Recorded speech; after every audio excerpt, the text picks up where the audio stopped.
We the top 10. UGK the major, way not play it don't stop here. Traffic lights, we going, know the time until the clock near. Hands on roll, we doing digi to the whole block clear. Yo, what you got there? Oh, did you not hear? And he's taking over and we got the whole shop, yeah. Her, she wanna know me better, but I'm on the top 10. Gotta match my energy, you see I'm in the top, yeah. Yeah, it's top 10. Hey, now I'm in blessed mode, did you forget, bro? Put G.O.D. first and nothing less, no. On a radar per release, per request, yo. Life is like a dice game, that's a bet, though. Is you bugging, that's a dub. Shoulder shrug to the stub. Tell them hit the squatty up. See a line of cars meet up. Nah, don't bother us. Windows fogging up. If she in a passenger, then you know she finest. Damn. It's really still a bros and my blood love. All is all love. AWD, I got a newer clutch. And my guapi up, you could call me up. Since you know the face and the name, this is us. We the top 10. UGK the major, way not play it don't stop here. Traffic lights, we going, know the time until the clock near. Hands on roll, we doing digi to the whole block clear. Yo, what you got there? Oh, did you not hear? And he's taking over and we got the whole shop, yeah. Her, she wanna know me better, but I'm on the top 10. Gotta match my energy, you see I'm in the top, yeah. It's top 10, hey. Yeah, I heard you knocking, but my nigga, I am not here. Watch out for the company you keep, cause people mad weird. I will pull up on you and address it, I am not scared. We just looking down on these niggas from the top stairs. We been dropping back to back to back, but it don't stop here. People love to tell me their opinion, I do not care. Way that we keep bodying these tracks, man, it is not fit. Way that God keep blessing me, protected by my mom's prayers. In my own bubble like a Montclair. Count the money, making sure it's all there. Designer in my closet and it's all rare. Every year it's all yeah. Nature boy like Ric Flair. UGK the major, way not.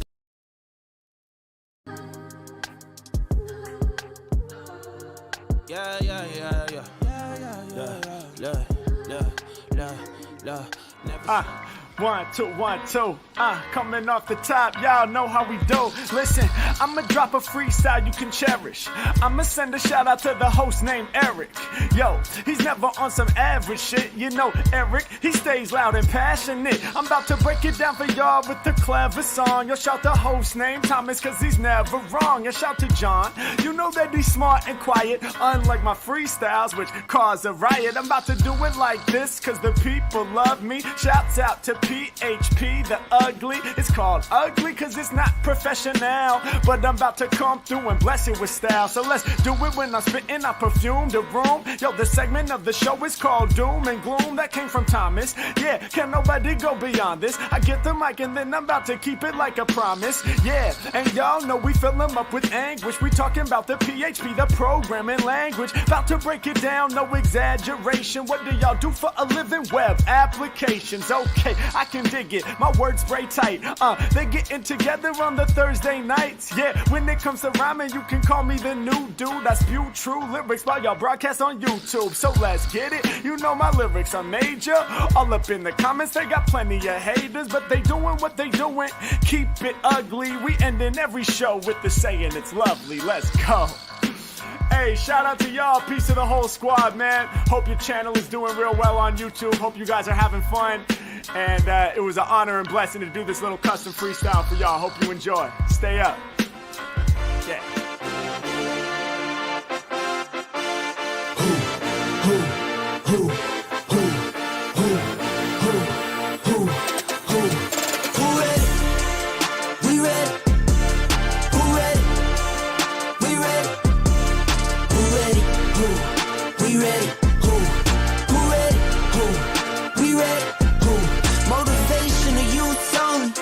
Feel like Kobe, I'm like Jokic with the rock. You physically couldn't hold me, I don't care if you pushing 40. You can never little bro me. You're on step like Ginobili, from young OG to the OG. From nosebleeds to floor seats. Circle stronger than Cuban links. My gold dance, your gold plated. You verse me, now that's a reach. All right, let's do this. We are on episode 383 of the PHPUgly podcast. We are a podcast that focuses on the PHP programming language, the PHP community, and our company, PHP Architect. I am one of your hosts, Eric Van Johnson, and with me is John Congdon. Hello. Ignore me while I send a quick email. If this is your first time joining us, welcome. We hope you enjoy yourself. We meet every Thursday, 3 p.m. Pacific time, and just talk about whatever's going on in our world, around the business, in the PHP world. All that Which stuff. business is that, Eric? PHP Architect, John. PHP Architect, John. John, it's PHP Architect. This podcast is made a little better thanks to some sponsorship. This particular podcast is sponsored by MailTrap, an email delivery platform that developers love. Try it for free at mailtrap.io, as well as our other sponsor, honeybadger.io, and PHP Architect, which at some point we will actually make a commercial for, and as well as our supporters on Patreon. You can be part of the show. Oh, we're going to talk about all of that later, including honeybadger.io, and maybe we'll even talk a little bit more about MailTrap and see what's going on with that. And of course our Patreon. I got a new slide for our Patreon supporters, so I'm kind of excited to try it. But you can be part of the show by joining us at discord.phpugly.com, and you can contribute to the show by suggesting titles or talking points. Matter of fact, I don't even have the Discord up. Let's get those guys up here as well.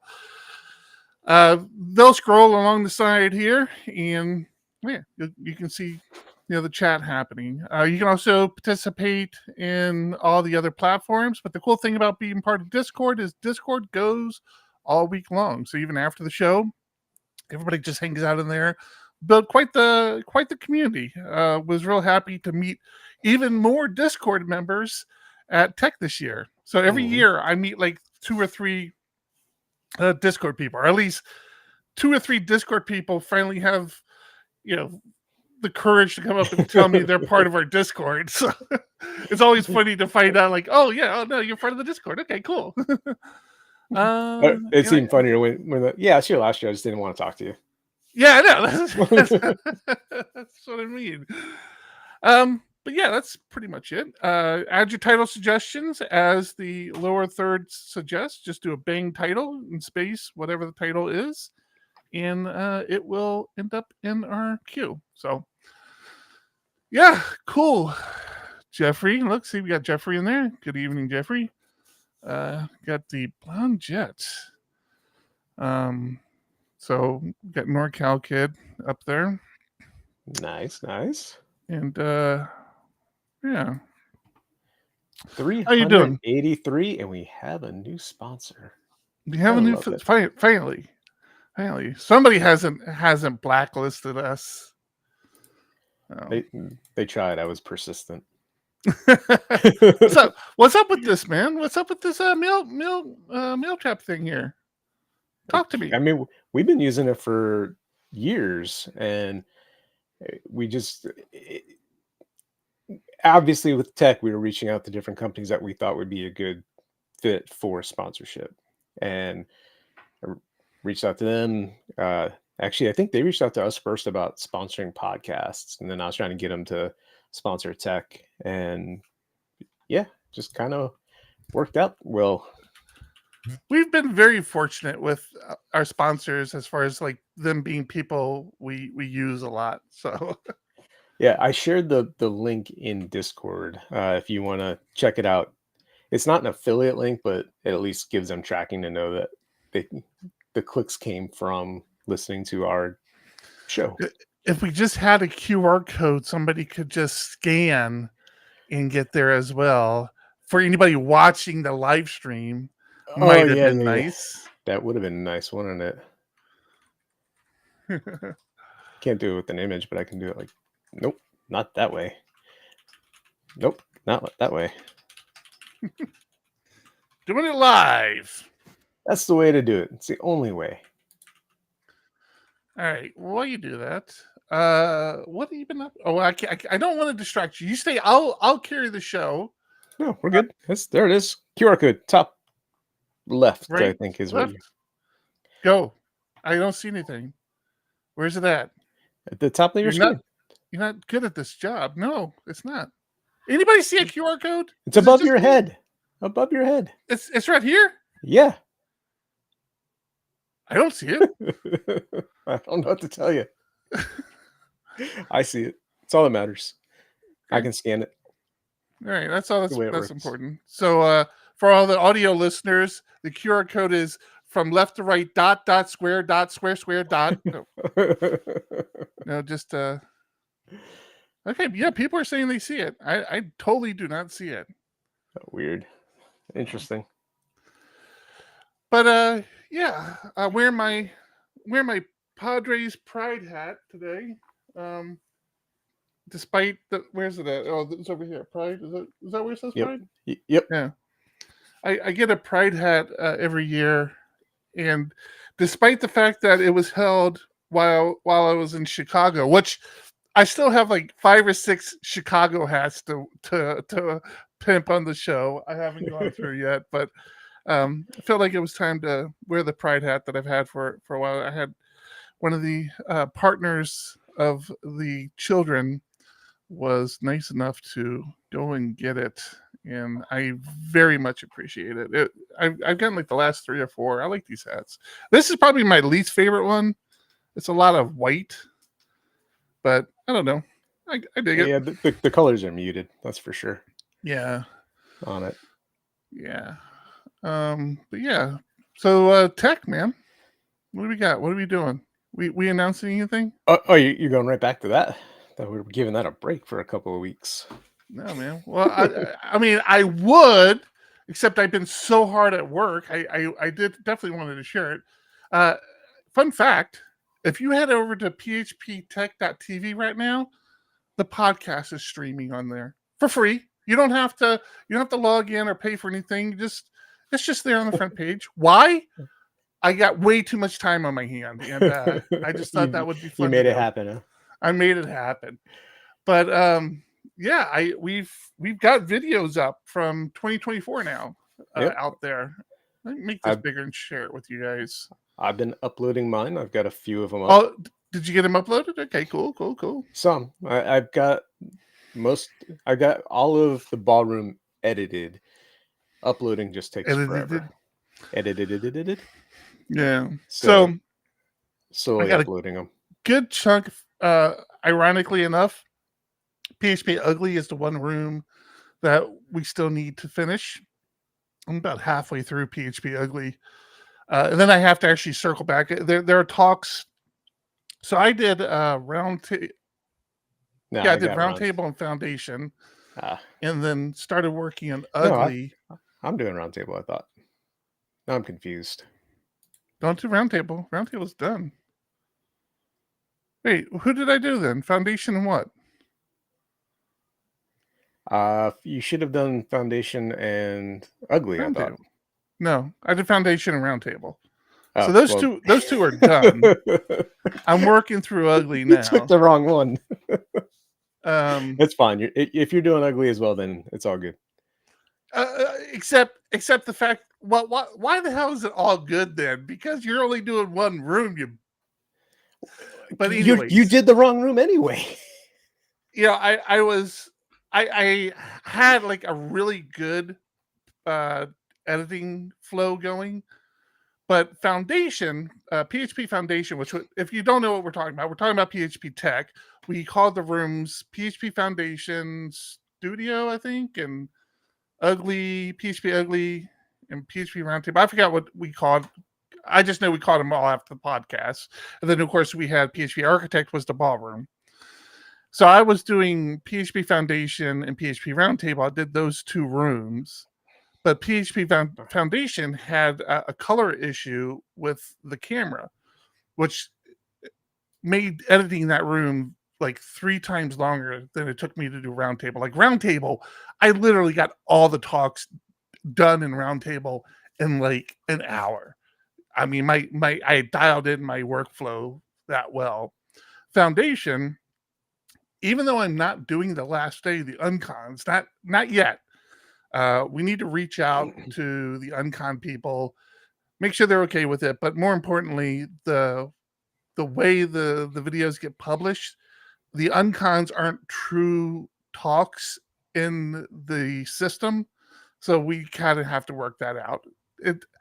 Don't give up on uncons. We might still get those published. They're just like backburnered stuff right now. But and then there are other kind of talks that there are problems with the video or sound that I need to get back to. But in general, the foundation room, the color was off, so it made editing that one room, despite the fact that it was only 2 days as opposed to 3 days, take like three times longer than Ugly took. There's actually 2 problems with it. We had the wrong ATEM, so we don't have the separate yeah, video. there's that issue too. So while we were able to do picture-in-picture and have the video and the speaker, you can't color correct both of them because then it's all messed up. It's just a whole weird thing. Next year, we need to do a better job of testing all the equipment the day before, not just get it hooked up, but actually. I'm sorry, did that come through? I'm sorry. Yeah. Oh, good. So, yeah, ATEM, and we can't even blame anybody for the ATEM but ourselves. So, But unfortunately, me, I'm the one that ordered it. well, I wasn't going to go there. Here, listen to the intro. I will.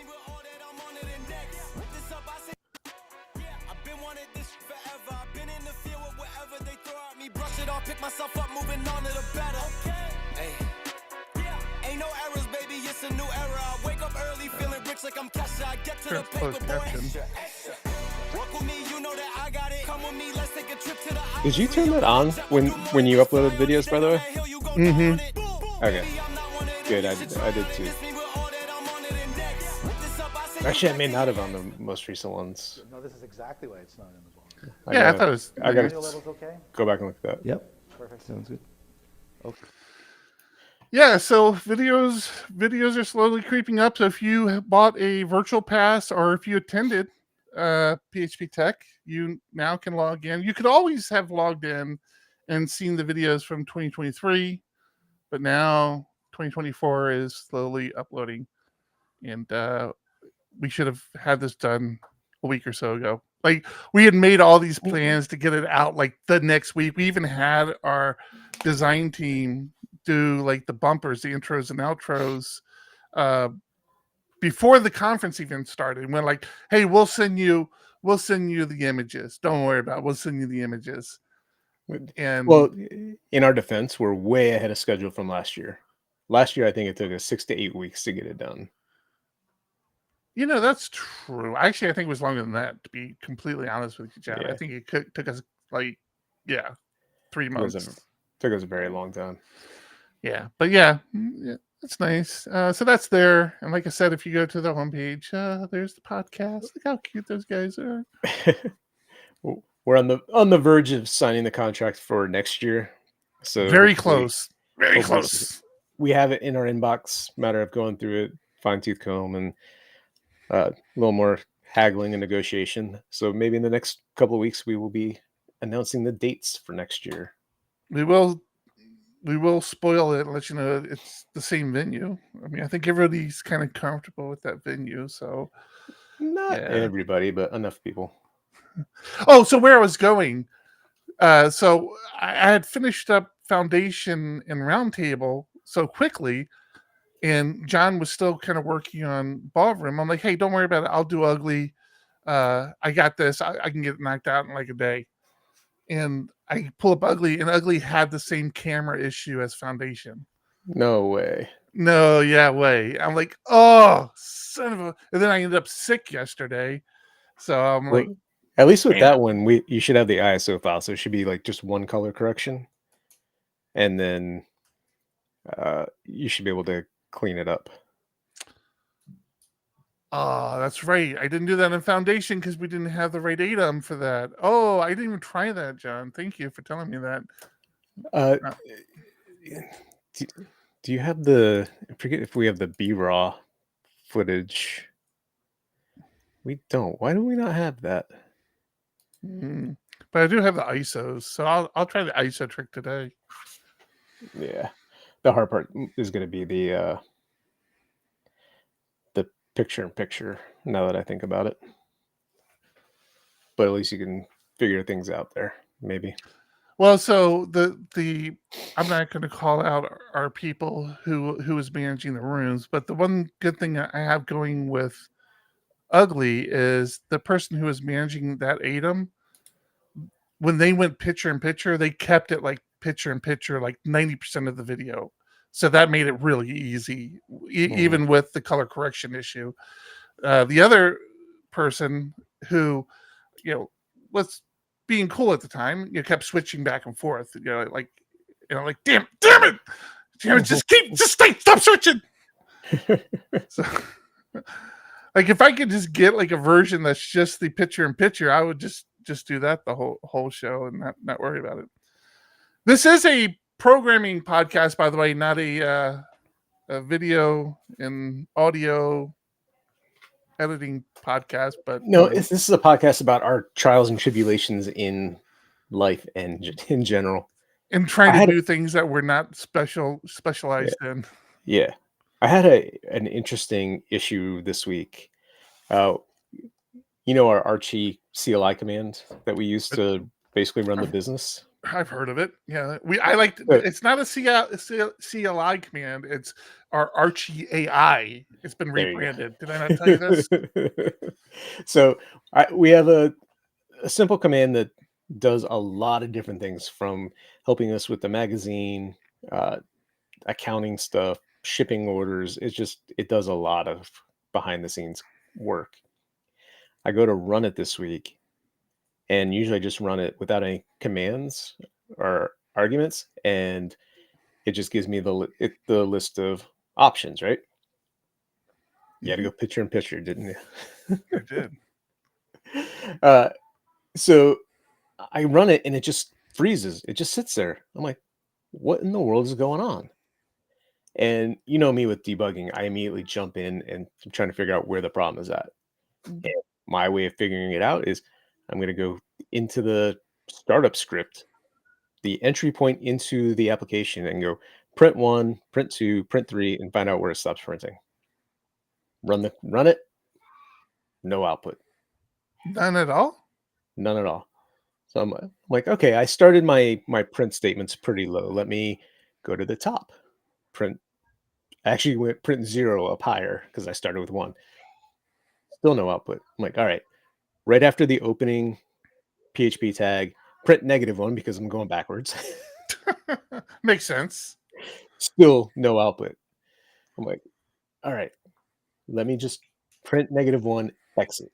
Just give me something. Start it up. Nothing. You got me nervous now, dude. It was driving me nuts. Then I remembered, in another shell, I had PHP-A running, and for some reason, it wasn't allowing me to run 2 different PHP processes. What? That can't be real. I'm telling you, that was my experience. I'm not saying I'm clicking over to test it right now. I'm just saying. It just worked fine here. Like I just did it. Yeah, so I don't know. I don't know what was going on the other day, but as soon as I killed that interactive shell, it started working for me. Okay. Yeah, I don't know. That's weird. I am flabbergasted. That's all I'm saying. Don't know why. I've had it before where I've had SSH connections that I've exited out of, but it wouldn't close because I had it as the shared session thing. I have it configured so if I have that SSH open in another terminal, it'll just hold on to it. It won't close it out. Mm-hmm. I'm like, God, but this is not that. This is something very wrong is happening on your system. Yeah. I mean, it's working fine right now. So I don't know if in my interactive shell I did something else, but it still shouldn't matter. And I just don't know what happened. Well, thanks for that little piece of nothing. That's not helpful at all. Appreciate that. Not at all. Yeah. All right. Let's take a moment, since we are early enough in the show, and think our other sponsor, who I still have not updated the audio on, so don't say anything, John. Just act like this is new.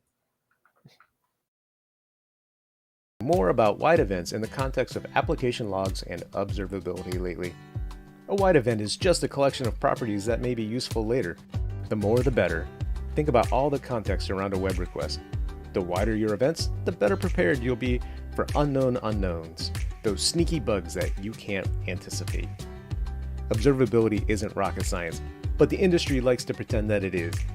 Honeybadger.io is challenging the assumption with Honeybadger Insights. Honeybadger's approach to observability is simple. First, log everything with wide structured events.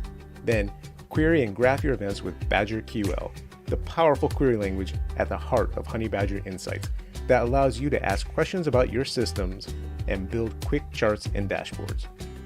Install Honeybadger today and be fully prepared to navigate the unknown unknowns of your next incident.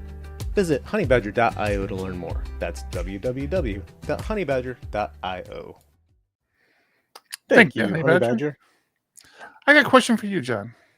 What is that? Since we're talking about the trial and tribulations of running a business, I just actually had this conversation with some other friends of mine, and I'm just curious your input on this. Knowing what you know today, well, let's see. Do I want to make you look bad or not? Let's go that route. I won't be offended. I promise. I absolutely promise I won't be offended.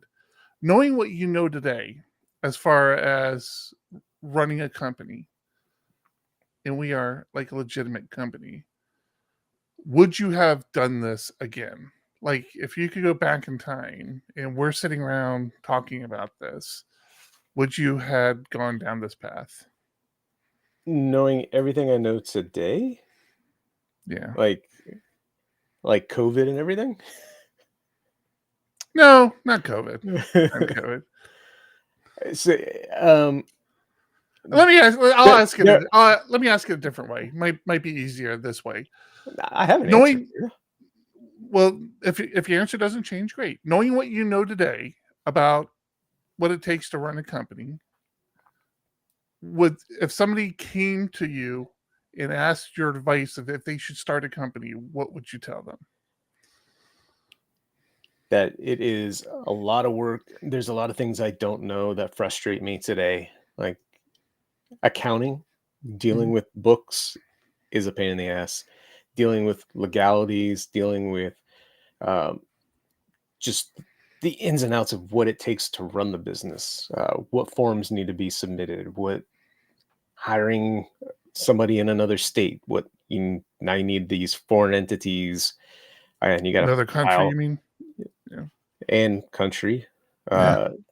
Luckily, that's a little easier being done through a service than trying to do it ourselves internally.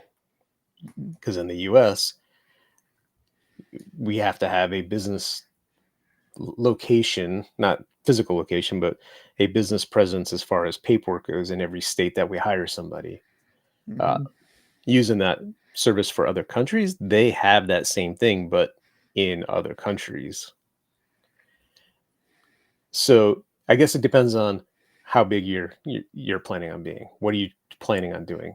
Are you running it by yourself, or are you trying to hire people and do something more? If you could do it again, would you? Marketing is I'm terrible at marketing, right? And it's hard to get new business without marketing. We've been very fortunate with word of mouth advertising, throughout our career. But there are times I look back and our first employee left us to go work at a game studio, and I had the opportunity at that point to probably go with, and would be making a hell of a lot more money personally. You would be making a lot more money. Right.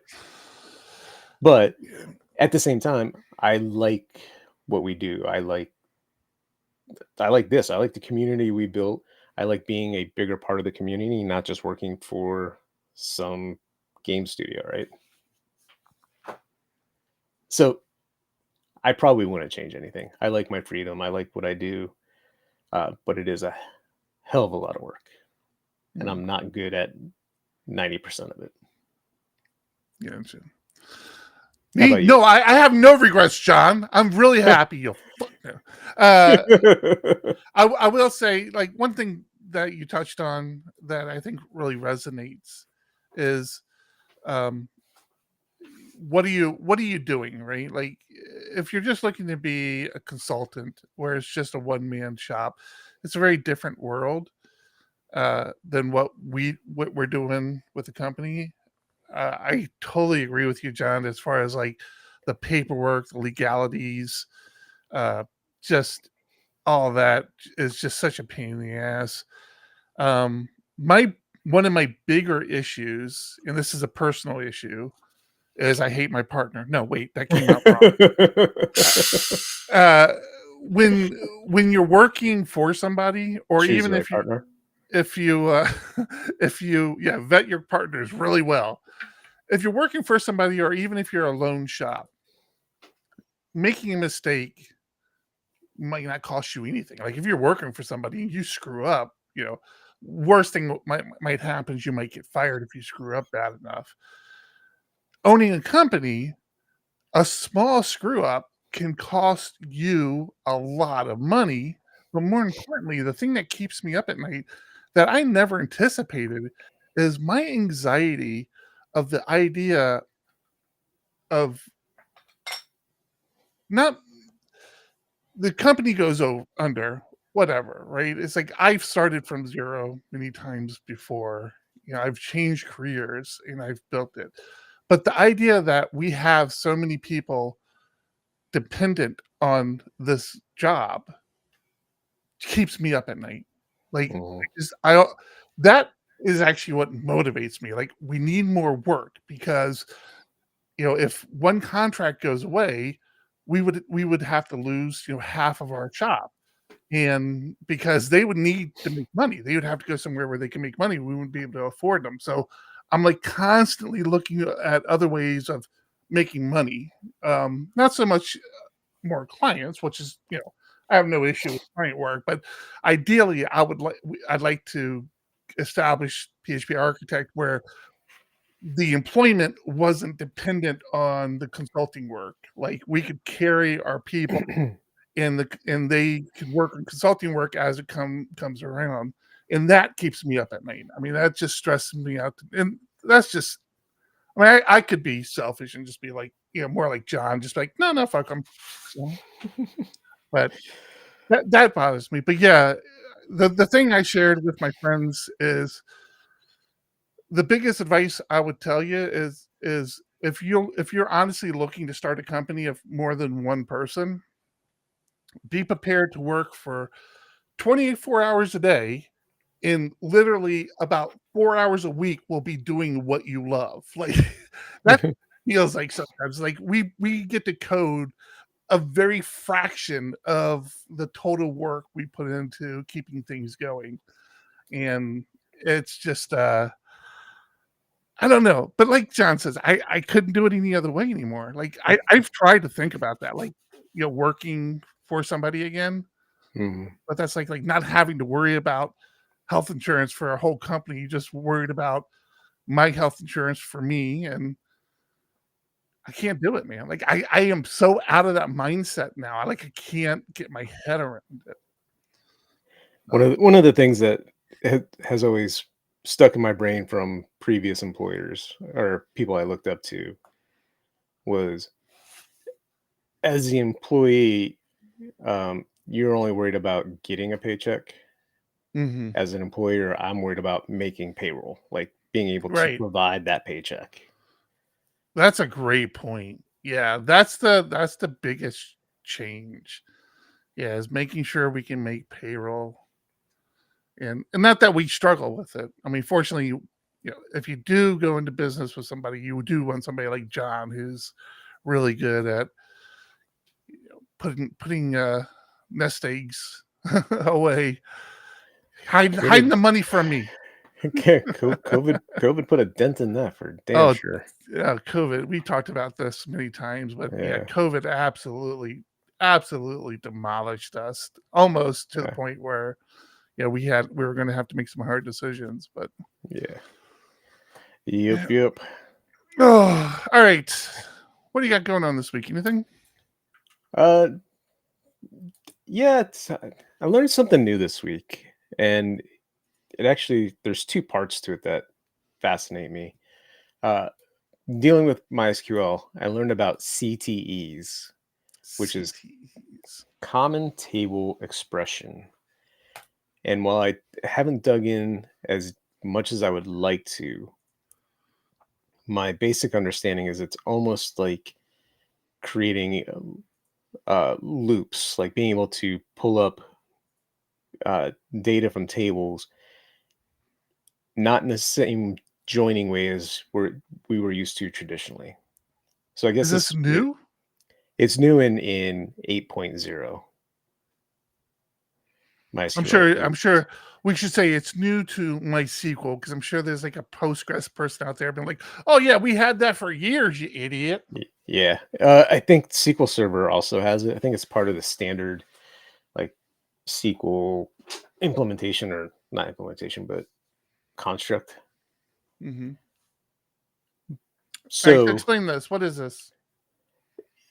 in my understanding, so I've always used MySQL 5.7, right?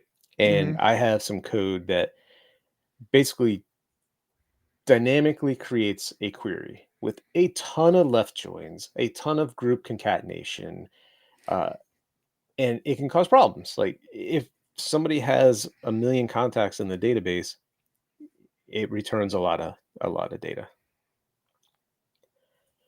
Usually not a big deal. It works. But somebody recently said, hey, I bet if we refactored it to use CTE now that we're on MySQL 8, we can improve the performance. So they did that. This is where the rubber hits the road. This is what we want to hear. It went live last night. We tested. It was mainly targeted at the API to get contact data back, and we tested it. All worked fine, like no issues. We were getting back the same structure we were getting with the previous queries, so no problem, right? Mm-hmm. Yeah, I come in this morning to a video from a user. This is unacceptable. They use HubSpot, and in HubSpot they have a log of changes to their records, and the record says such and such company, phone burner, deleted the email address, deleted the phone number. And she was livid. She's like, this is unacceptable. You need to get back to me as soon as possible. Oh, because it's like a temporary table, so it's seeing the stuff. No. Well, so I get back to that. Now I'm freaking out. How is data being deleted out of here? And I'm like not understanding, trying to put the pieces together. Bunch of us in Zoom trying to figure it out. And we're like, it has to be something in the API because that changed last night. But when we test the API, we're getting back the responses we think we should be. So like I always do, I jump onto a production server, I edit code live, and I spit out the query. Like, here's the query that is being run. I go run it in DataGrip. No response. I'm like, that's weird. Let me comment out all the CTE stuff. Like just a normal query, no response. Wait, did you have PHP-A running somewhere? just curious. I knew I meant to check something. No, I'm like, it's driving me crazy. So I start looking, and I realize, oh, this contact has a category of 0. Basically, it wasn't in a folder. I'm like, but that means it would have been broken before. And I'm on with the person who did the rewrite of my query, and they're like, when I realized, oh, they have a where category ID does not equal 0. I'm like, well, this is why you're eliminating this. And he goes, well, it was in the left join before, and that's, I think his exact words were, a fucking terrible idea. I'm like, but it worked before, now it doesn't. Yeah. So I'm like, I want to left join on the category because I want the category name, but only if it's not 0 because it's invalid, right? And we put it back there and everything worked fine. So it should have been left join on this and category ID does not equal 0. He just moved that down to the where clause, broke it. So when HubSpot hit the API saying, hey, give me this contact information, we said, yep, here it is, but there's no emails, there's no phones. And so then HubSpot was like, oh, there's no email, no phone. Let me just delete this off of our record. Wow. Well, that sucked. Yeah. Okay. Not fun at all. Rayness, I'm not going to say, you're not going to trick me into saying that whole username, because every time I try to say it in my head, I'm saying something else. But, I am all down. If you're a Postgres person and you would be interested in writing an article for PHP Architect, reach out to us. I would love to get, that's one of those things I have FOMO of, fear of missing out, is Postgres. Like, everybody hypes up Postgres and how great it is, and I've seen some articles where I'm like, I mean, that's all right, but like I've never found that one thing that made me say, oh yeah, this is what I'm using moving forward. Like, why have we not been using this?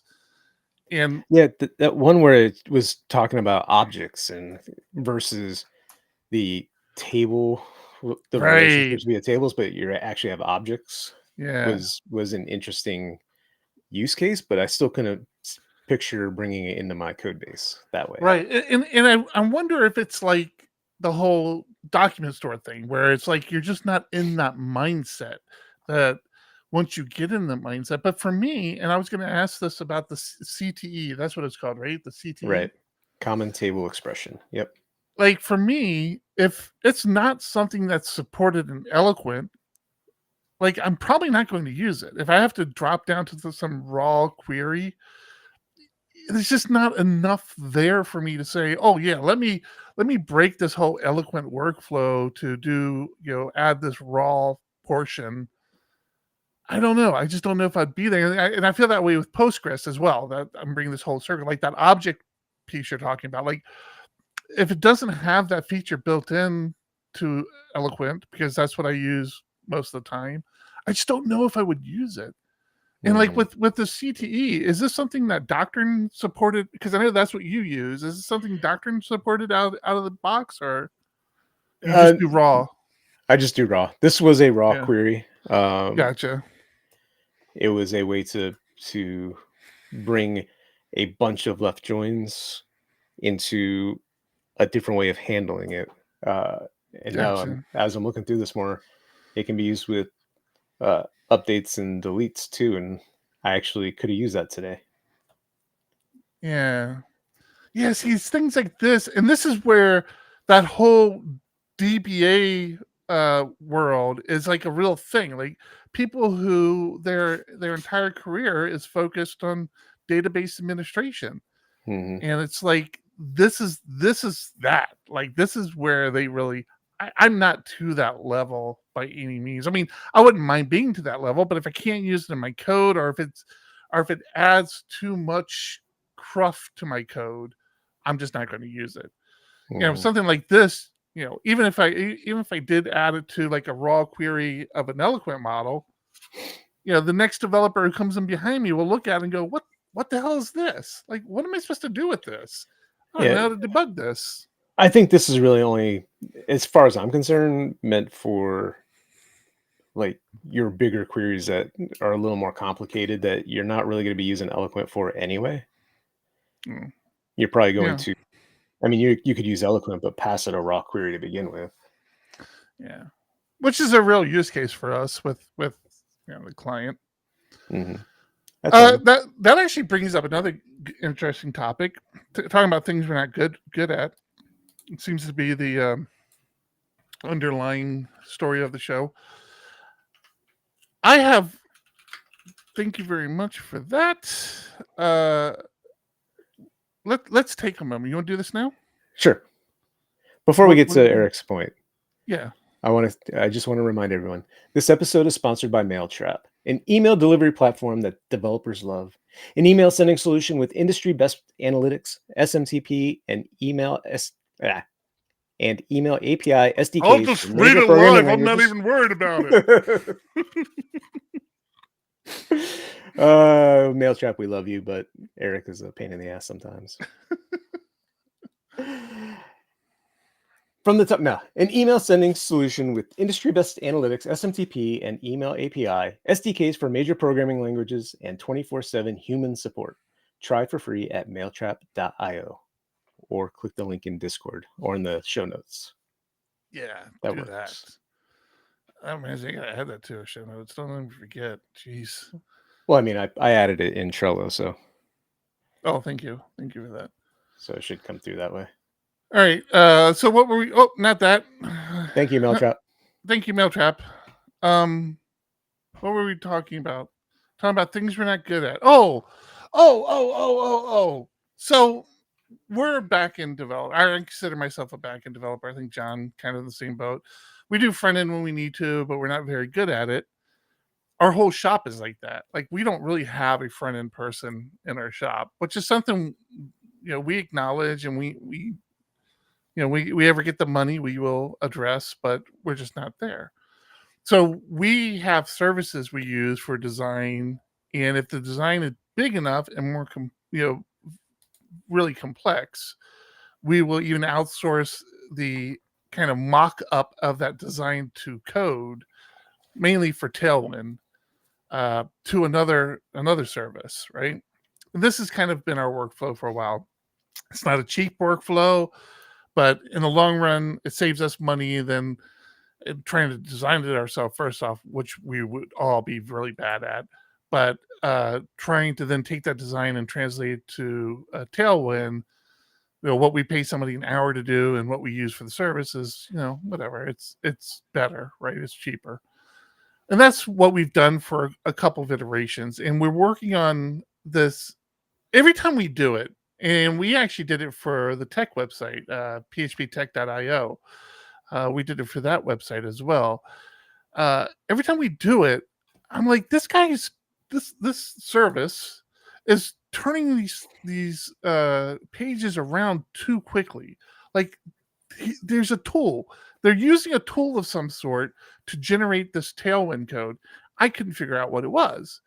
All I was providing to them was a Photoshop file, and they would within a day get me these very complex mock-ups of the website. So I kept like trying to figure out how they're converting the Photoshop to Tailwind, and the Tailwind is okay, but like looking at it, like somebody didn't go through and type all that up. There's just too much to it. And it really bothered me with the phptech.io site. It's like I'm like the strings were complex and everything worked, and I'm not knocking them. The service, they make money doing it, so I'm not faulting them. But as a business owner, I'm thinking, can I be doing what they're doing? And then he kind of showed his hand this last offer. You might appreciate this. So this last offer was even probably the most complex layout that we'd asked him to convert to Tailwind. And their response was, can I get this in Figma? And I know what Figma is. Again, not being a front-end guy, we've played with it a little bit. I have no idea what I'm doing in it, but I get like this is the tool that designers use. So I reply, I'm like, absolutely not. No.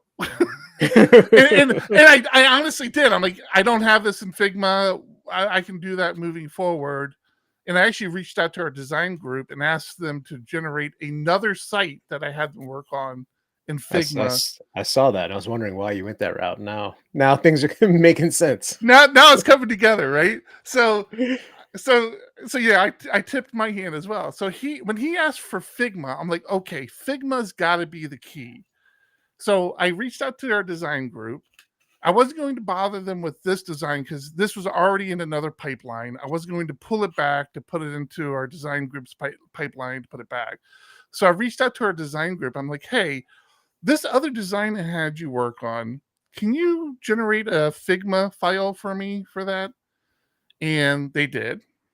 And I create a Figma account, and I start, poking around, and I'm like, okay, they're like these plugins for Figma that, lets you convert to CSS or whatever, and it's just like it wasn't good. Like it was really hit or miss, and the service we were using did a much better job. I'm like, okay, this is not what they're doing. Maybe this is like getting them 80% of the way there, and then they just go through and clean it up. And I was just about to give up, and then I found a Figma plugin for another site, another service called, I forget now. God, I got to go find it now. Oh my goodness, I can't forget. And anyways, I found this Figma plugged into yet another service that did it all. And I'm like, Really? okay, I got the tool chain now. Anybody interested? I'll look it up and put it in the show notes. I completely have blanked on what that other service is called, because, like I said, I've been working through this for the last couple of days, and I'm looking. So do we have a company Figma account now? You said you paid for it. So here's the thing. Builder.io is the other piece of the puzzle. So there's a Builder.io plugin into Figma, and then Builder.io will generate very good, very clean Tailwind code. I'm using Tailwind. It has a bunch. It has Bootstrap and everything else. That was a game changer for me. Builder.io and Figma. I'll throw Builder.io in the show notes now, so I don't forget to add it. Look, you're so kind, giving them free advertising. What a guy. Yeah. This will be the only time we talk about it until they become a sponsor. But yeah, that was the connection I made. So I'm not saying this other service, is out of a job now. That I very well might reach out to them in the future, but this is addressing probably 90% of the work that we've been sending to them. So yeah. So to answer your question, do we have a company account now? I don't understand the point of it. I mean, we can. No, I was just asking. You said you paid for it, so I didn't know. Let me explain it though. Like normally with company accounts, you create an organization, and I've only been using Figma for a day or two. So if anybody's listening and can correct me on this, let me know. In Figma, you don't have that. You have teams. Like you don't have organizations. You have teams, and you can add people to your team. But when you sign up for Figma, it's a per user account, but it's like a per user per seat. I'm like, well, wait a minute. What? Like, I don't understand. Like, what am I don't. It's not like Slack where you're like, okay, here's your organization. If you want to add somebody to your organization, just go add them. Maybe it is like that, and I just don't know where that is. So yes, we do have a PHP architect team out there now, and I don't know how to add people to it. Like I can send invites, but like those people have to sign up for an account. Maybe it's like Notion where not everybody needs to have the paid account. I don't know. I've got to figure all that out, because I do think we're going to use this, especially for our mobile development. Because again, that other service, that Builder.io, will also do some generation of a lot of these JavaScript libraries. It'll just do the whole JavaScript and CSS piece for you. Interesting. Yeah. Okay. That's all I got to say on that. Now I got another question for you, John. One I will be sharing on the stream. I'm a UU. Actually, where are we at on time? Oh, Jesus Christ. All right, we're going to have to be quick with this one. I'm a UUID guy, right? Mm-hmm. And I finally gave up on the battle of making UUIDs my primary key in the database, because every time you include a package that utilizes a primary key, it expects it to be a an Integer. yeah, and if you have a UUID, everything goes sideways. So I finally started going the route of having a UUID column that I basically use as my primary key for my internal stuff, and then in the case that I need to use a package, I have the other auto incrementing ID. This is mainly for the user table, right? Is that what you mean? Because most of the packages that you're Probably implementing 90% are the user table. But there's now another ID out there, and I don't know. Everybody's saying this one's better, John. And I just invested in my UUIDs. There's now the ULID, which stands for Universal Unique This Lexiconographically Sortable Identifier. And this is supposed to be so much better, but it doesn't look like a UUID. And I'm like, I don't want to not have my UUIDs anymore. Have you heard of this? I have, but I haven't done any research into it. So I need somebody to explain to me, should I let this fade? Like, should I let this go for a while? Or do I need to jump on board with this today? Because I need to know. I don't have the whole team on board with UUIDs yet. I mean, everybody's on board with the concept, but we haven't really baked it into our code bases yet. Whereas the code bases I work on almost always have UUIDs in them now. But like, if I need to pivot, I need to pivot like very soon. And I need somebody to explain to me if there's really a benefit to the one advantage that they keep talking about is that whole overhead of UUIDs and databases gets cut dramatically with ULIDs. I don't know why. They just do. Well, you're not supposed to store your UUID as character strings. You're supposed to store them as not ints, binary. Binary, yeah. And in that case, I think it's smaller. Yeah.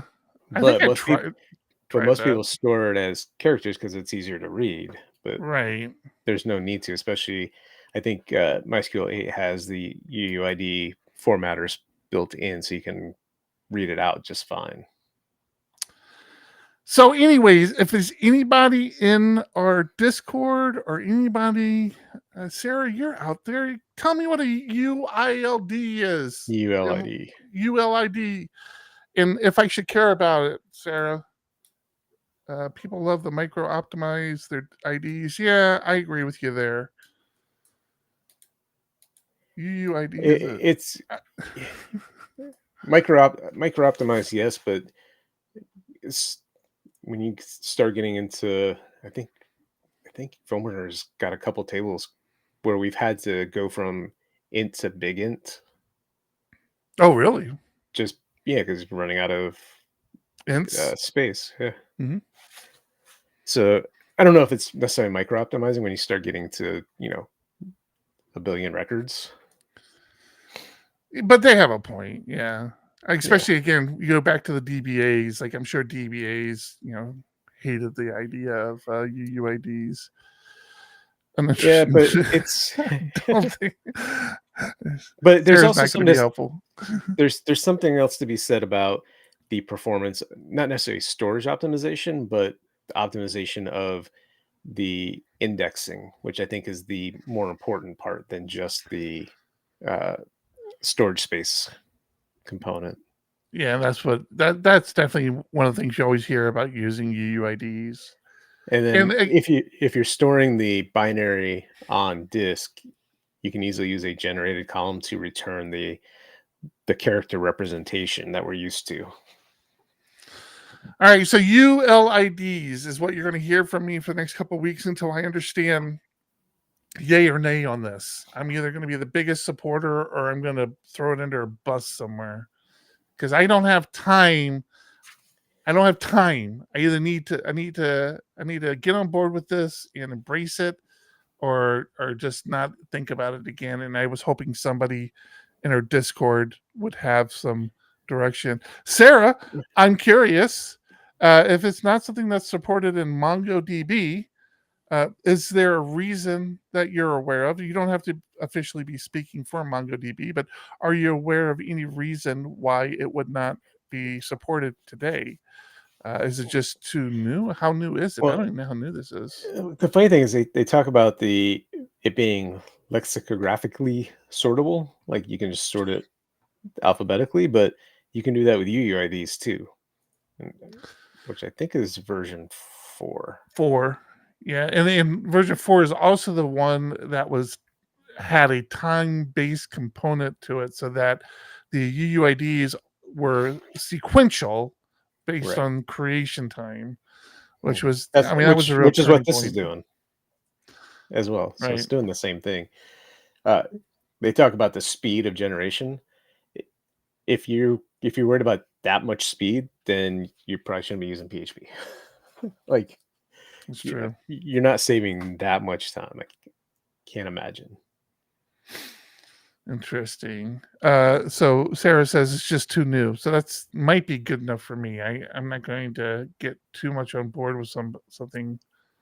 There are 2 PHP implementations here. Actually, let me add this to the show notes, the spec form here.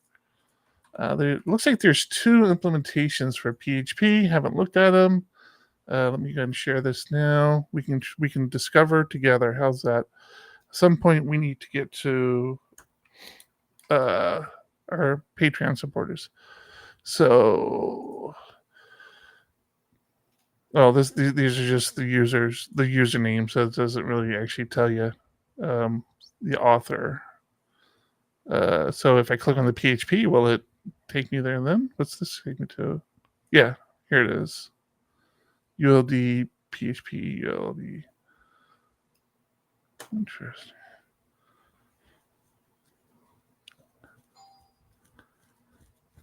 Huh.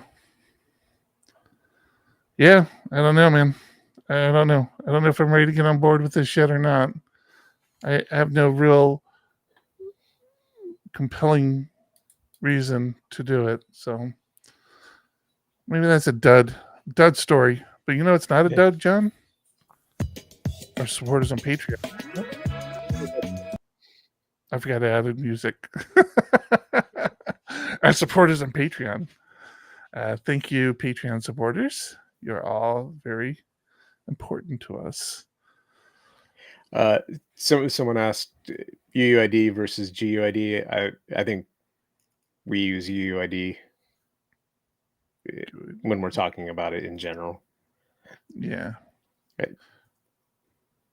Universally versus globally. Universally, it's no matter where you're at in the universe, not just here on Earth, you can have your own ID.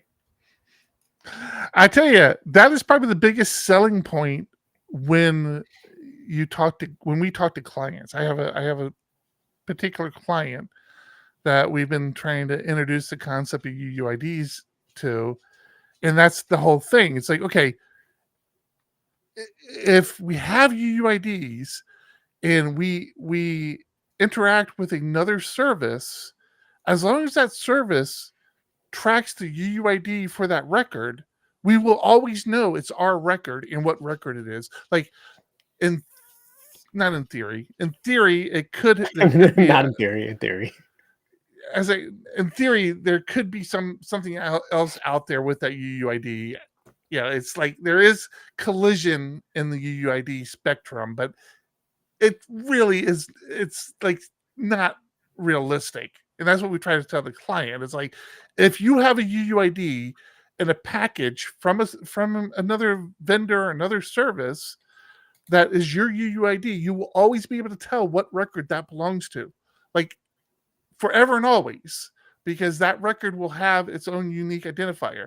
It's not unique to that table, it's unique to everything. And they love that. They absolutely love that idea. but then we don't actually use it. So and you actually don't leak information like record numbers.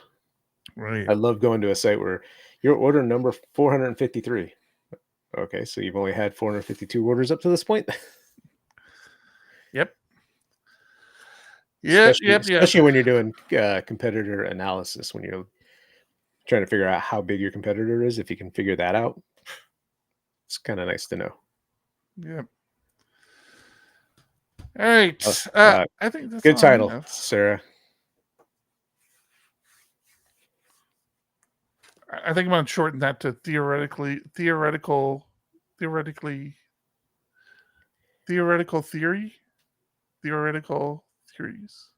It was funny because you said in theory, not in theory, but not in theory, in theory. No, I said not in theory. Yeah. Yep. Theoretical theories. Not theoretical. Figure it out after the show. You don't tell me what to do. You're not my real Yes, dad. I do. Yes, I do. All the time. All right. See money. Charlton. All right. I think that's it, man. You got anything else you want to talk about? You want to wrap this bad boy up? Sounds good to me. All right. This is do it for episode 383. I'm Eric. I'm John. Keep it ugly. Keep it ugly. 1, 2, 1, 2. Coming off the top, y'all know how we do. Listen, I'ma drop a freestyle you can cherish. I'ma send a shout out to the host named Eric.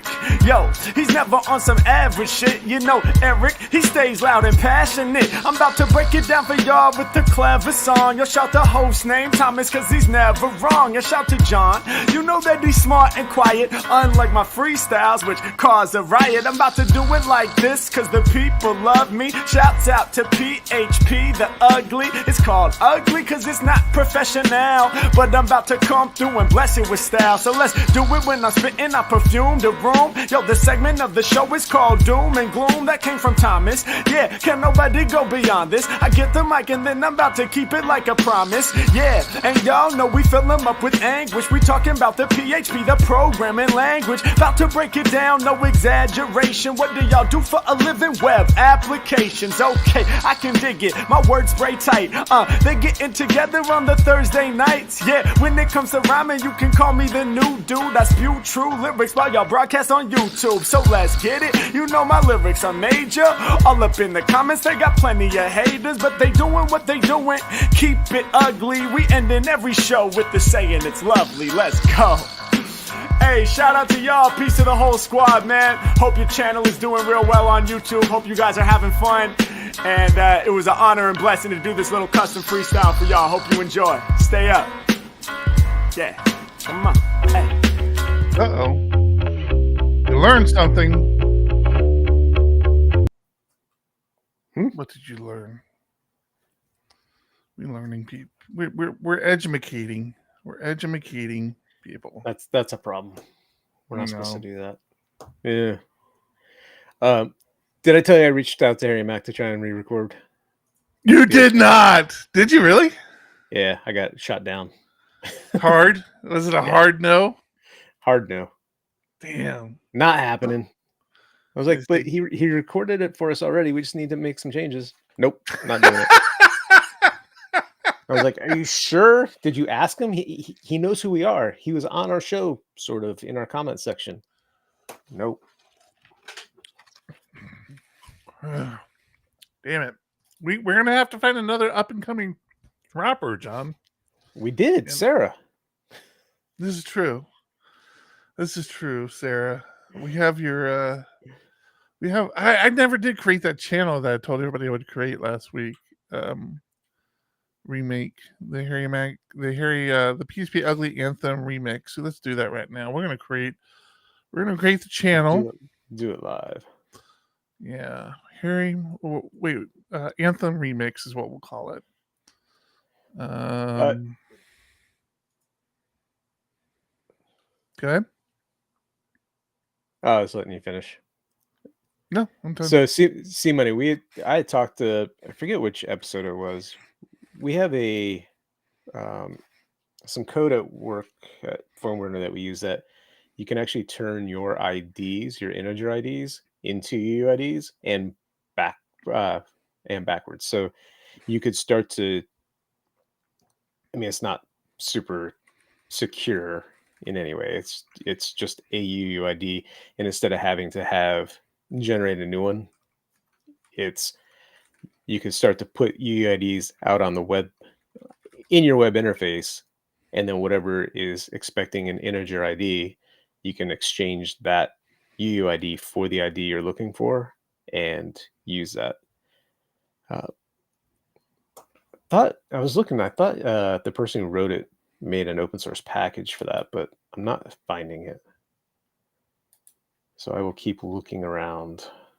Hey, anybody watch the PHPUgly podcast? Jesus, Eric. PHP Roundtable. Roundtable podcast last week. It'd be interested in your opinion, your thoughts. Unless they're bad, then I really don't care what you think. Sarah, where did I post those where I split the audio, the music, the beat, and I posted the lyrics? Was that in general that I did that? Where the hell is that? I want to move it to the new channel. Oh, here, got it. I got it. Remix. Oh no, this is this. These are those UDOs. Here we go. Found it. It's okay, John. I got it. I'm Cool. good. Just gonna move this over to the new channel. Instrumentals. All right. There's a new channel out there called Anthem Remix for anybody interested. Feel free to pop on over there. We're gonna add these. Adding these files here for anyone taking up the cause. And lyrics in music. Okay. Can you pin things in Discord? Pin? I don't know. Pin message. Just did. Oh yeah, pin it. Boom. Okay. Lyrics and instrumentals are pinned to the Anthem remix. If anybody has updates to the lyrics, because I only went through it a couple times, I'm sure I missed stuff. Anybody has updates to lyrics, let me know. Yeah, I will be happy to update the lyrics. And if you're listening now and you're like, wait, what the hell just happened? What's everybody talking about? This is a different show. Please leave. This is just us BSing. More so than the actual show. See, money, you 100% need to give a version.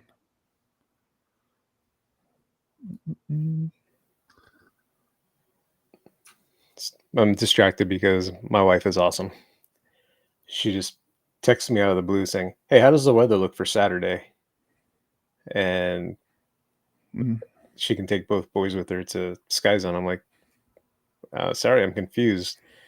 And she's basically asking me if the weather was looking good for me to go paragliding. Basically saying, hey, after your baseball game, if you want to go paragliding, go for it. Got in the air yesterday for the first time in 3 months. Drove very short flights, 2 very short flights. It's a 15 to 20 minute hike up for a 2 to 3 minute flight down.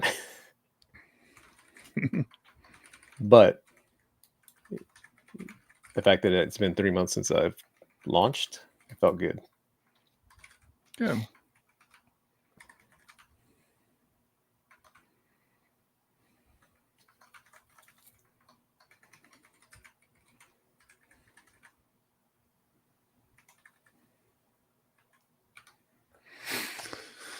Poor kid is having to deal with their first bank issue as an adult.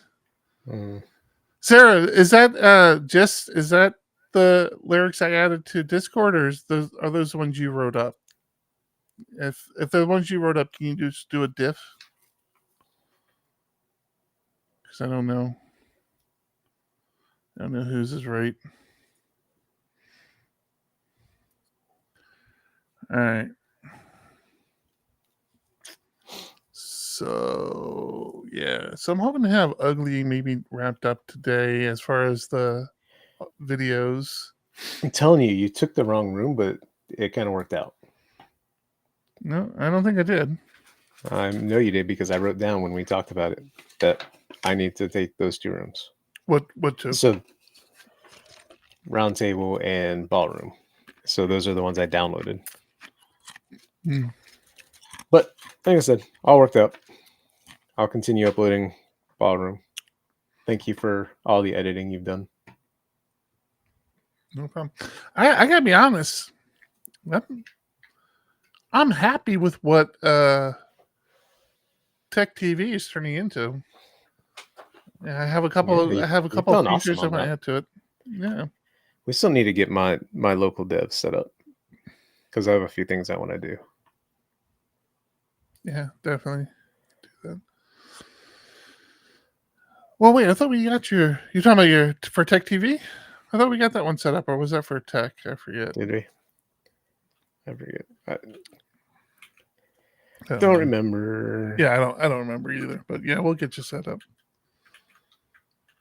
I got an idea. Not an idea. I'll share it here. I don't care. I think I'm gonna go back through all of the videos, and for all the speakers who shared their slides, I'm going to add that as a column to the talks table. So if a talk has a shared slide URL, I'll add it. And then when I'm producing the summary for the video, if the slide URL is there, I'll add that to that summary. Yeah, So it's people who watch the videos, yeah. It's available in many of them are available in joined in. Oh shit! I didn't even think about going through joined in. That's the next thing we need to do. We need to tie the PHP Tech TV talks to joined in. Yeah, that's what else we got to do. Easy enough. Uh-huh. Yeah. Need That to way, do that. that way, when people watch the video, if they want to comment, they want to add something to joined in for that talk, they'll have like the link right there they can click on. Need to do that in our mobile app next year. Like an easy way to click on that and go to joined in, fill it out. Oh wow, yeah, like that idea a lot. Yeah, it's in the attendee app, like when they're in a talk. Yeah. Oh yeah. I wonder if we could. Think we can. Don't remember if joined in. Like I know I have a token from there. I don't remember if I could get an OAuth token for you. Say you logged into the app and then you OAuth to joined in, and then you could leave the comment right there in our app, and we could post it for you.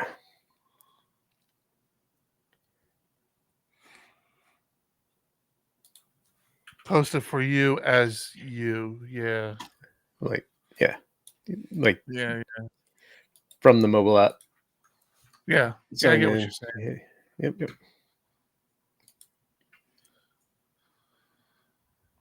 Yeah, that's a good idea. And we're open to suggestions. We're I think we talked about it already, trying to get a attendees app done for next year's conference so that people can the thing that sparked it is people want to share information when they meet people, which we thought was a good idea. So we're kind of working through some ideas on that. But if you had an attendee app, what would you like on it? Like obviously the schedules would be on there, maybe even the map of the same. Put it I on mean, the you. map is on your badge. If a lot of people didn't realize that, I'm like the last day of the conference, somebody's asked me where a room is, and I'm like, flip their badge over. I'm like, this room right here. Just go down the hall. And he's like, oh, I didn't even know that was there. I'm like, have you not turned your badge over this whole time? We got to figure out what to do with the jingling of the badge next year. Explain that to me. What's wrong with the jingling? People are complaining that it's just where the buckles were. It was metal on metal, and it just jingled as you moved. And they didn't like that. I mean, literally, I'm looking at all the conference badges I have here. They all have the exact same lanyard. Yeah. So joined in does have a way to get an access token, but it's through the password grant flow. So we would have to ask, we would have their actual username and password, which is terrible. No, we don't want that. You know, Well, I mean, you joined in, like we know. First thing, people's. we know people. Second thing, it's open source. Actually, is it still open source? Yeah. I heard Yeah. some rumblings about closing that off. Okay. Well, no, I think there's rumblings about, is it going to still be a thing? Yeah. So yeah, it's open source, so we can definitely add things to it. Maybe we should just take it as PHP Architect project. Nah. Don't say nah. I wasn't asking your permission. I'm just letting you know some of the things I'm thinking about here. What is this? Is this still a thing? Call for papers. That's still out there too. What? OpenCFP? Yeah. Yeah, that's what Longhorn uses, and Cascadia is using it. Why aren't we using it? Isn't this Grumpy's? Isn't he the one that started this? I think so, but I'm not 100% sure. It's more that, forget what, we tried using it for Wave, or we did use it for Wave. I think there's some of the niceties of Sessionize that made it more appealing. Cost a little bit of money. What? It looks like you can. How can you add your event? It has Sessionize. What do you mean? Call for papers. I'm looking at the FAQs and call for papers. Where are you looking? This here. I just told you callforpapers.com, but I'll put it in here. Oh, not OpenCFP. Yeah.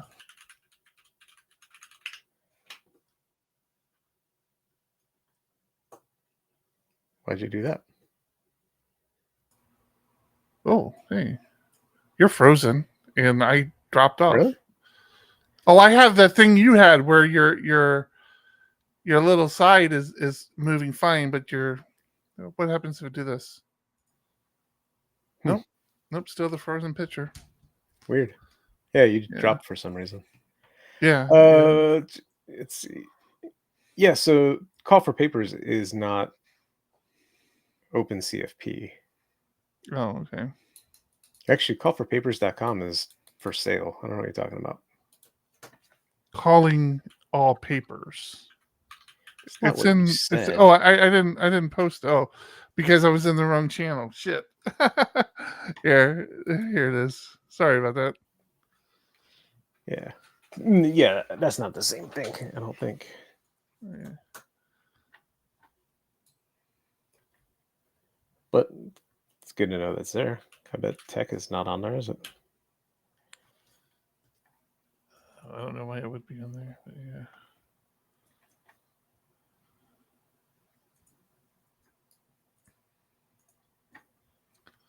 So, do they not allow you to go back in time? It's only in the future. Makes sense.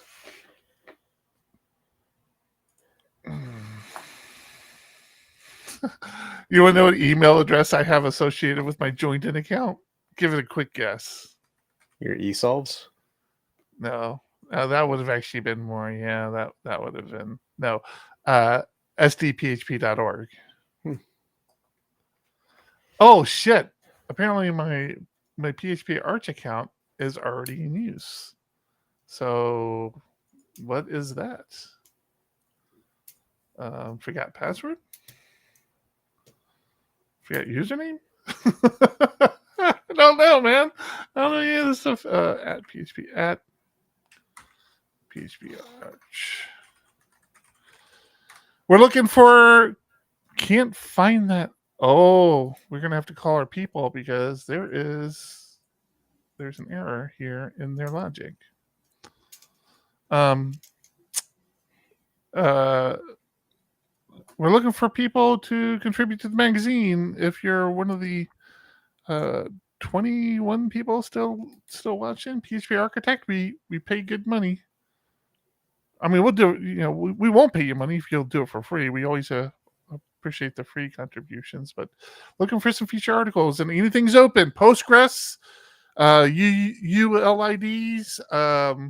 What else did we talk about today? Nothing. Those are the big ones. No. What was yours? CTEs? CTE? Yep. CTE. CTE, yeah. I mean, if you have any interest in writing about any of those topics or any other topic, send us a message and we'll let you know if it's appropriate for the magazine. And yeah, make it happen. It's weird. It won't let me add my PHP Arch account because it says that email address has already been used. It won't let me change my account to PHP Arch. It says that email is already associated with another account. But when I go to forgot username and I type in that email, it says that email is not associated to any record. So, yeah.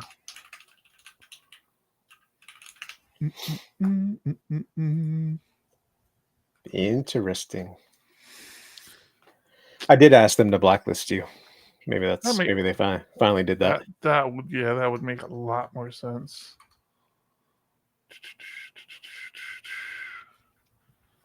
PHP Tech events. Oh, I'm not under events. Can you not search for events? Whoa, wait. Unjoined in. Yeah.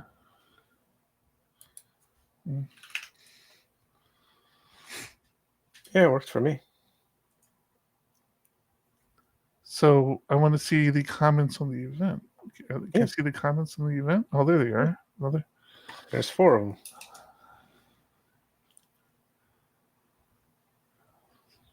I love reading like that Hunter one. Love that. The event, lots of smart people, core members. That's the thing. Like, I can't stress that enough. Like, the fact that you have members of internals there, core contributors of the language who make time to come. It's so enlightening. And then you have people like Derek, who's a core contributor, but also the guy behind XDebug. Like, these just so many people, so many just not influential. That's like, I'm not trying to like make it sound like it's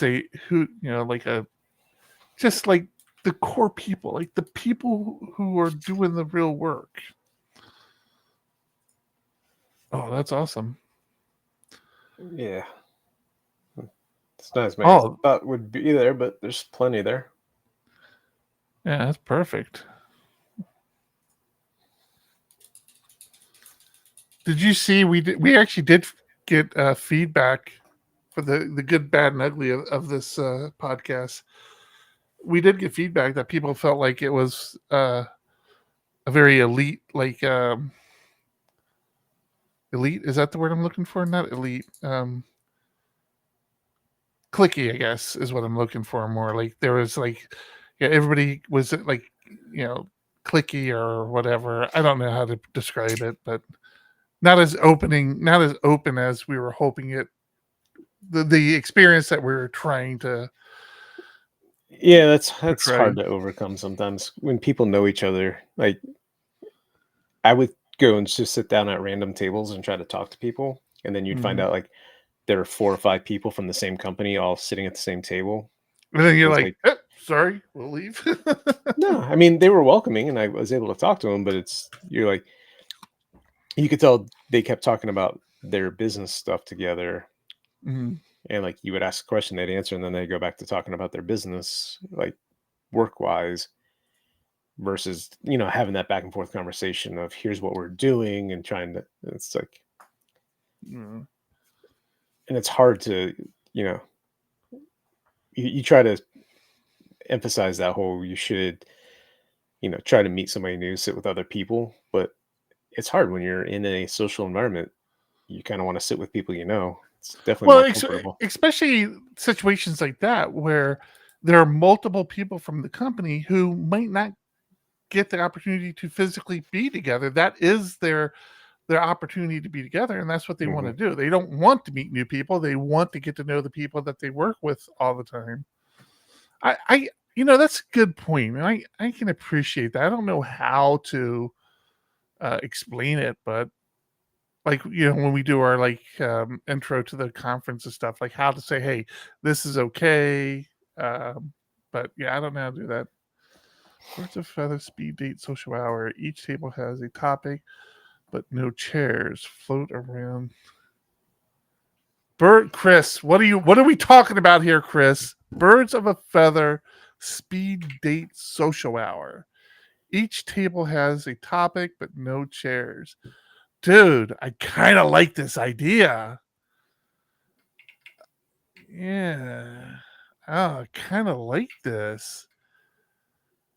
But like when we do this, right? Like nobody wants to do it during the social event because everybody likes to drink and play games with each other and karaoke.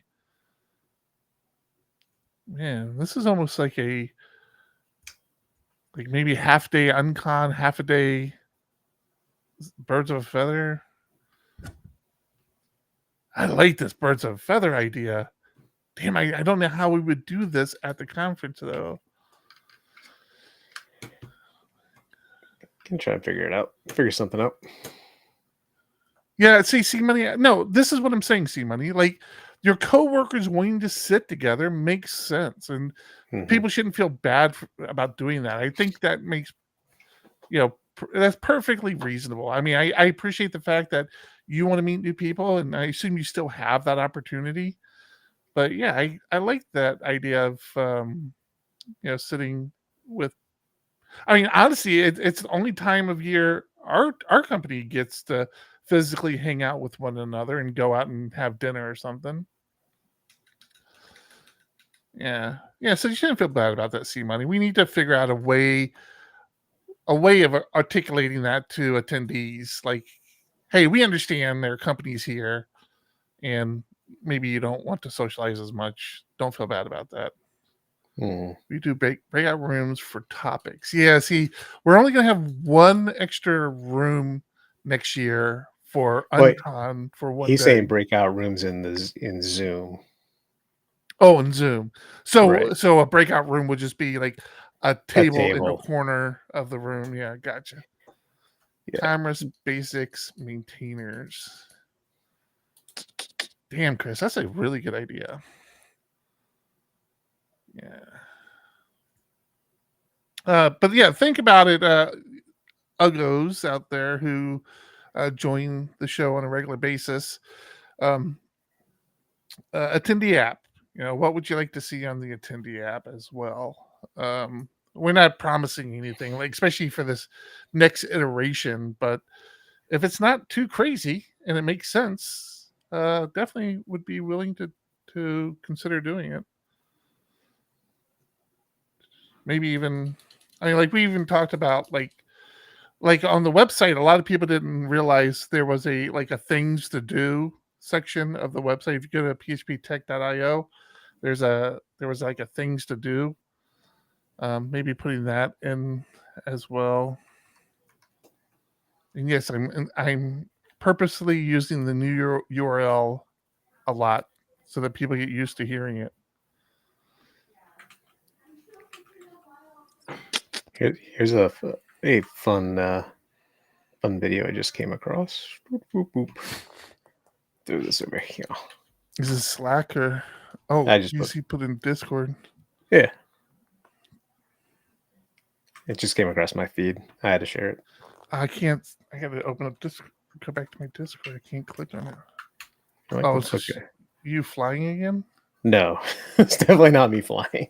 Oh, what's this? Somebody getting caught up in a. Oh, I think you've showed this to me before. That. No, Oh, look at him go! Oh, no, that is not good. I haven't seen this one before. It was new to me. Oh, you haven't? Oh, I think I've seen one where somebody had got pulled into a fence like that before. I don't remember seeing the. Well, then they show it from first person because he has a GoPro on his head. Oh, this is his view.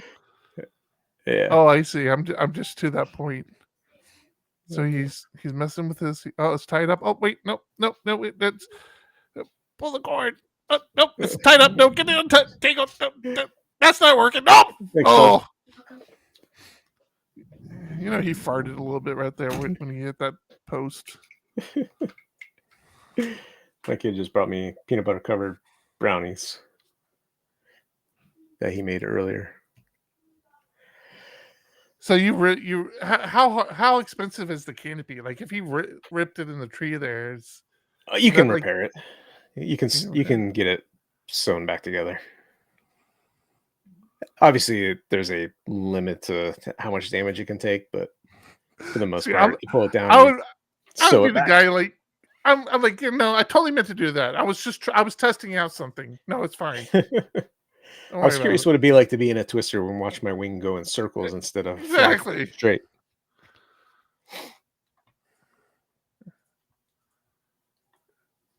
Nah. See, now I gotta do research and find out what the weather's gonna be like on Saturday.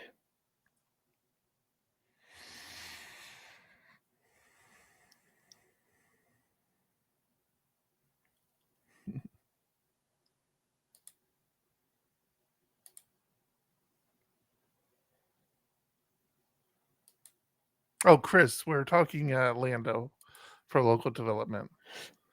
Yeah, I'm still rocking the Lando. I'm still rocking the Lando. I'm slowly turning a few other developers in the company on board with it, including John. We're getting there. I'm getting there. It's been a while. I haven't seen you in here in a while, Chris. I must have missed you at Tech. I'm sure I missed you at Tech, Chris.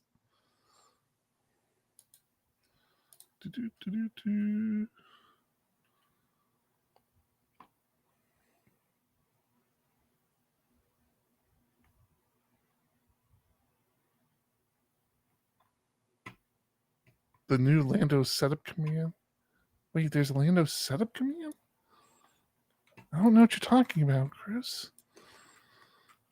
You're gonna have me Lando set up. Oh, I don't have Lando set up in my install. Hasn't made its way to me, Chris. I don't know where I would use it, but I'm pretty happy with my Lando YAML. I just move from project to project and tweak. We have people starting to drop from viewership. We should probably call it for the night today. Sounds good to me. All right, everybody. Thanks for hanging out. Thanks, everyone. See you next